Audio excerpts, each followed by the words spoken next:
오늘은 아주 흥미로운 주제로 찾아왔습니다. 바로 부자들 집에 절대 없는 7가지 물건에 대해 이야기해 볼 건데요. 부자들이 왜 이런 물건들을 집에 두지 않는지, 그리고 우리가 어떻게 그들의 습관을 배워 재정적 안정과 삶의 질을 높일 수 있는지 함께 알아보겠습니다. 특히 시니어 여러분께 실질적인 팁을 드리기 위해 최신 트렌드와 구체적인 사례를 바탕으로 준비했으니 끝까지 집중해 주세요. 먼저 부자들의 집을 보면 한 가지 공통점이 있습니다. 바로 불필요한 물건이 없다는 점입니다. 그들은 공간을 낭비하거나 감정에 휘둘리는 소비를 하지 않아요. 집은 단순히 물건을 쌓아두는 곳이 아니라 삶의 질을 높이고 에너지를 채우는 공간이어야 한다는 철학을 가지고 있죠. 그래서 오늘은 부자들이 절대 집에 두지 않는 7가지 물건을 하나씩 짚어보며 우리 집에서도 실천할 수 있는 방법을 제안해 드리겠습니다. 첫 번째로, 부자들 집에는 쓰지도 않는 물건이 없습니다. 예를 들어 몇 년째 손도 대지 않은 옛날 전자기기나 더 이상 맞지 않는 옷, 언젠가 쓸 것 같아 쌓아둔 잡동사니들이죠.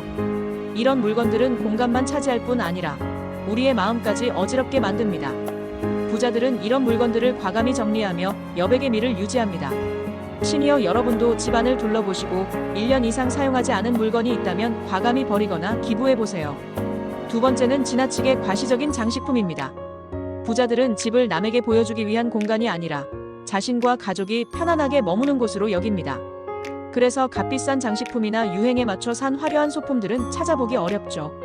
대신 그들은 기능적이면서도 실용적인 물건에 투자합니다. 우리도 집안을 꾸밀 때 단순히 보기 좋은 것보다는 실질적으로 삶에 도움이 되는 물건을 선택하는 습관을 들여야 합니다. 예를 들어 서울 강남 지역의 부자 동네를 보면 집 안 인테리어가 심플하면서도 품격 있는 경우가 많습니다. 이런 점을 참고해 불필요한 장식품은 줄이고 공간을 깔끔하게 유지해보세요. 세 번째는 망가진 채 방치된 물건입니다. 고장난 시계, 깨진 그릇, 찢어진 커튼 같은 물건들은 집안의 에너지를 흐리게 만듭니다. 부자들은 이런 물건들을 즉시 수리하거나 처분해요. 작은 물건 하나라도 방치하지 않는 태도가 그들의 삶을 정돈된 상태로 유지하는 비결입니다. 네 번째는 과거에 집착하게 만드는 물건입니다.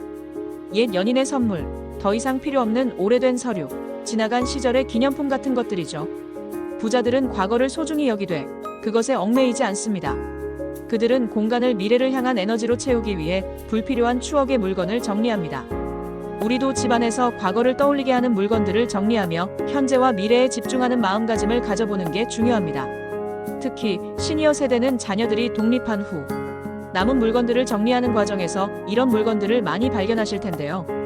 이런 물건들을 비우는 것은 마음의 짐을 덜어내는 과정이기도 합니다. 다섯 번째는 불필요한 소비를 유발하는 물건, 바로 쇼핑백이나 포장박스입니다. 많은 분들이 고가의 물건을 샀을 때 그 포장재를 버리지 않고 보관하곤 하죠. 하지만 부자들은 이런 물건들이 공간을 차지한다는 것을 잘 알고 바로 정리합니다. 공간이 곧 돈이라는 인식을 가지고 있기 때문입니다. 여섯 번째는 미래를 위해 과도하게 쌓아둔 소모품입니다.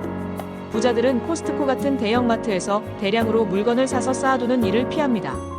그들은 필요한 만큼만 구매하고 신선한 물건을 그때그때 사용하는 습관을 가지고 있죠. 냉장고를 보면 항상 신선한 식재료로 채워져 있고 오래된 냉동식품은 찾아볼 수 없습니다. 시니어 여러분도 집안의 소모품 재고를 점검하시고 필요 이상으로 쌓아두는 습관을 줄여보세요. 특히 서울 마포구나 용산구 같은 지역에서는 신선식품을 소량씩 판매하는 로컬 마켓이 많으니 이런 곳을 활용해 보시는 것도 추천드립니다. 마지막 7번째는 감정적 소비의 흔적인 유행 아이템입니다.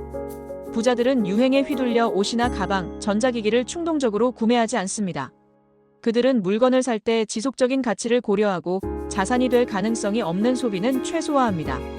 우리도 소비 습관을 점검하며 정말 필요한 물건인지 24시간 이상 고민한 후 구매하는 습관을 들여보세요. 시니어 세대는 특히 재정 안정성을 위해 불필요한 소비를 줄이는 것이 중요합니다. 2025년에는 가계부를 작성하거나 지출 내역을 정기적으로 확인하는 습관을 통해 소비를 통제해 보시길 권장합니다. 이렇게 부자들 집에 없는 7가지 물건을 알아봤는데요. 실제로 저희 채널에서 인터뷰한 한 서울 강남구에 거주하는 60대 시니어 부부의 사례를 소개해 드리겠습니다. 이 부부는 은퇴 후 집 안정리를 시작하면서 불필요한 물건을 모두 처분하고 공간을 최소화한 삶을 실천하고 계십니다. 그 결과 집안이 깔끔해질 뿐만 아니라 마음의 여유도 찾게 되었다고 하시더라고요. 특히 오래된 옷과 잡동사니를 정리하면서 서울시의 중고 물품 나눔 프로그램에 참여해 물건을 기부하고 그 과정에서 새로운 사람들과의 교류도 늘었다고 합니다. 이런 사례를 보면 물건을 비우는 일이 단순한 정리가 아니라 삶의 질을 높이는 계기가 될 수 있다는 것을 알 수 있습니다. 자, 여러분. 지금 당장 집안을 둘러보시고 오늘 소개한 7가지 물건 중 하나라도 정리할 수 있는 것이 있는지 찾아보세요. 작은 것부터 시작해도 괜찮습니다. 오래된 옷 한 벌 사용하지 않는 물건 하나를 비우는 것만으로도 새로운 에너지가 집 안으로 들어올 거예요. 여러분의 집이 부자들처럼 깔끔하고 여유로운 공간이 되길 응원합니다. 댓글로 여러분이 오늘 비운 물건이나 정리 팁을 공유해 주시면 저희 채널에서 함께 이야기 나누겠습니다. 다음 영상에서 더 유익한 정보로 찾아뵙겠습니다. 구독과 좋아요, 알림 설정 부탁드려요.